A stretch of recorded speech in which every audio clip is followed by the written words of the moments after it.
Hello, welcome back to my channel and happy Guru Purnima. तो आज है गुरु पूर्णिमा, तो आप सबको मेरी तरफ से हैप्पी गुरु पूर्णिमा। आप लोग स्वस्थ रहें, मस्त रहें।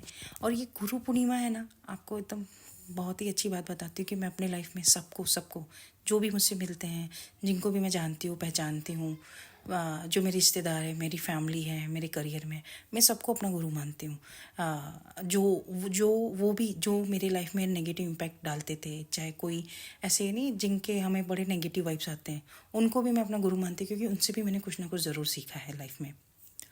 तो बात ऐसी है कि घर से हो या फैमिली से हो, दोस्त हो या आपके आपके कॉलोनी में हो, आपके रिश्तेदार हो, आपकी फैमिली हो, आपके करियर में, तो मैं सबको गुरु मानती हूँ। मैं आपको इतनी बात बताती हूँ, पानी पूरी वाले को भी मैं गुरु मानती हूँ, क्योंकि मैंने उससे सीखा है कि अनियन कैसे कट करते शार्पली एंड शॉर्प, एकदम छोटे छोटे पीस में। तो मैंने उससे भी ये बात सीखी है। तो लाइफ में जब भी हम किससे भी मिलते हैं, जब हम उनके साथ इंटरेक्ट करते हैं ना, तो उनकी एक वाइब्स होती है। और अगर हमको वो पसंद आई तो हम उनसे कुछ चीज़ सीखते हैं, अगर हमको वो नहीं पसंद आई तो उनसे प्रोटेक्ट होने के लिए भी हम कुछ नई सी चीज़ सीखते हैं। तो हमारी लाइफ में जितने जन हैं सब हमारे गुरु हैं। ये मेरी थिंकिंग है, ये मेरी थॉट है। यहाँ तक कि मैं अपने बच्चे को भी अपना गुरु मानती हूँ, क्योंकि मदरहुड जो उन्होंने मुझे दिया है, उसमें पेशेंस कैसे चेक करते हैं और उसको कैसे मेंटेन करते हैं ना, उन्होंने मुझे बहुत अच्छी तरह से सिखा दिया है। तो ये छोटा सा मेरी तरफ से मेरा point of view towards Guru Purnima. अब जब गुरु की बात हुई है, तो जो सबसे बड़े गुरु हैं सबके, हनुमान जी, उनकी बात नहीं की जाए तो ये बिल्कुल भी अच्छा नहीं होगा। तो जब भी हम डर जाते, जब भी हम घबरा जाते, जब हमको ऐसा लगता है कि नहीं कोई चीज़ सही नहीं चल रहा है, तो हम क्या करते हैं, हम अपने आराध्य का नाम लेते हैं और साथ में हम हनुमान जी का भी नाम लेते हैं। तो हनुमान जी के आपने बहुत सारे रूप देखे होंगे, जहाँ पे एक बार वो संत होके पूजा कर रहे हैं, एक समय वो पर्वत उठा के जा रहे हैं। तो ये सबके पीछे हमें सबको इसके बारे में स्टोरी पता है। लेकिन पांच मुखी हनुमान की उन्होंने क्यों ये रूप धारण किया, इसके पीछे का रीज़न क्या था, क्या आपको पता है?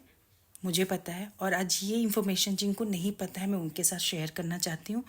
तो ये शुरू होता है रामायण से, और रामायण बिना हनुमान जी के तो नहीं हो सकती।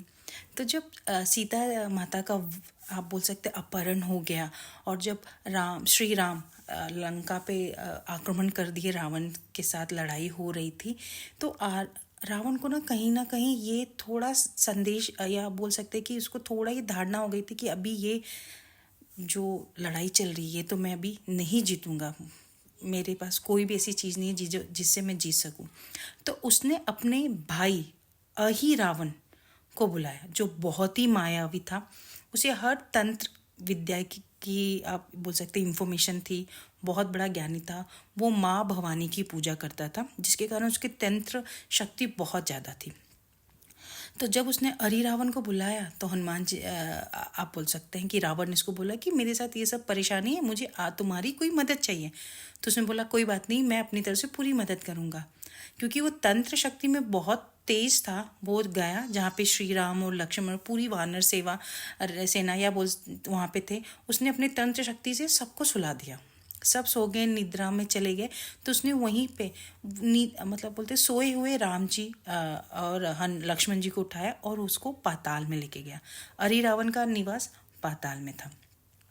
तो जब वो पाताल में गया, तो वहाँ पे वो अभी तक वो पाताल में जब श्री राम को लक्ष्मण को लेके गए, तो उसके बाद बात ये हुई कि यहाँ पे सबकी निद्रा धीरे धीरे वो तन शक्ति कम हुई तो निकलने लगी। तो तब विभीषण जी ने बोल दिया कि ये काम सिर्फ अरि रावण का होगा, उसने श्री राम और लक्ष्मण को जरूर पाताल लेके गया रहेगा और वहाँ पे वो उनकी हत्या करने की कोशिश करेगा। अब बात हुई कि पाताल में जाए कौन, तो हमारे हनुमान जी जहाँ रहे वहाँ पे तो कोई संकट की बात ही नहीं है। वो तुरंत तैयार हो गए और उन्हें बहुत ही सूक्ष्म रूप लेके पाताल के अंदर वो गए।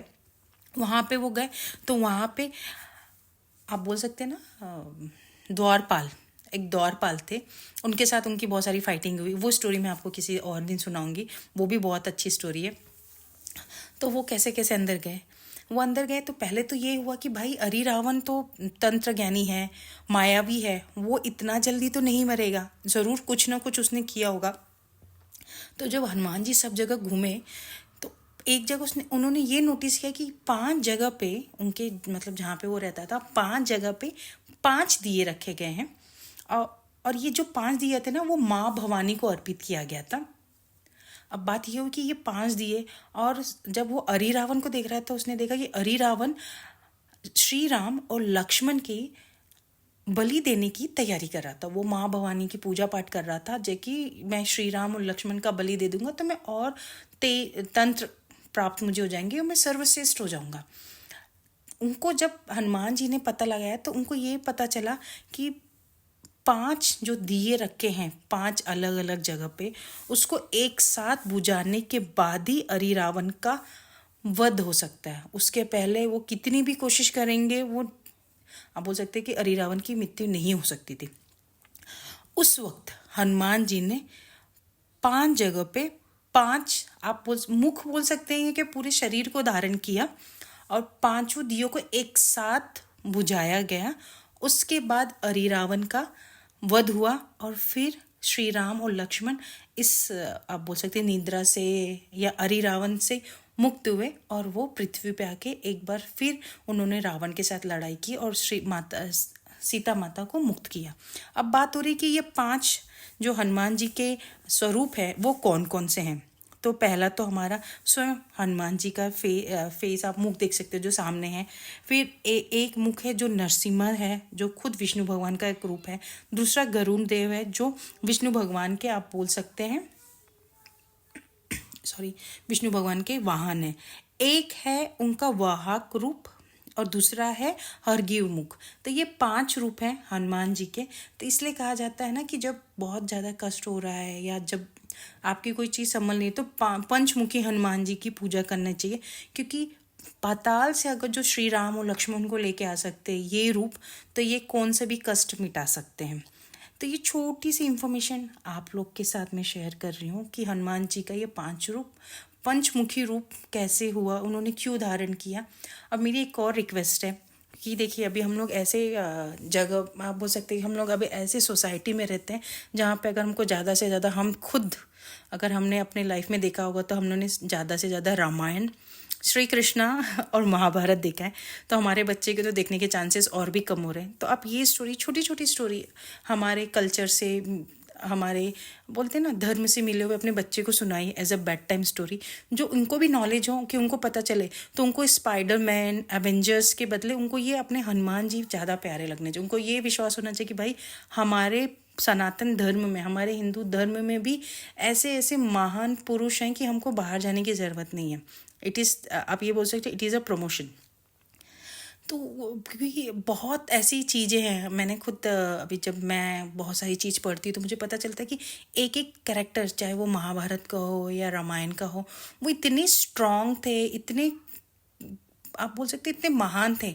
हाँ, माइट भी वो लोग गलत लोग के साथ जुड़ गए तो उनका विनाश हो गया। जो बहुत महान थे, जो सच के साथ थे, वो सत्य के साथ रुक गए तो उनका कल्याण हो गया। तो ऐसी छोटी छोटी चीज़ हमको सबके बारे में पता चल जाती है।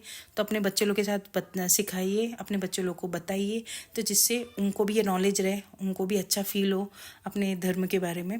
और आप लोग से जल्दी ही मिलते हैं। आप लोग को वंस अगेन हैप्पी गुरु पूर्णिमा, हैप्पी संडे। आप लोग जल्दी आपसे मिलते हैं।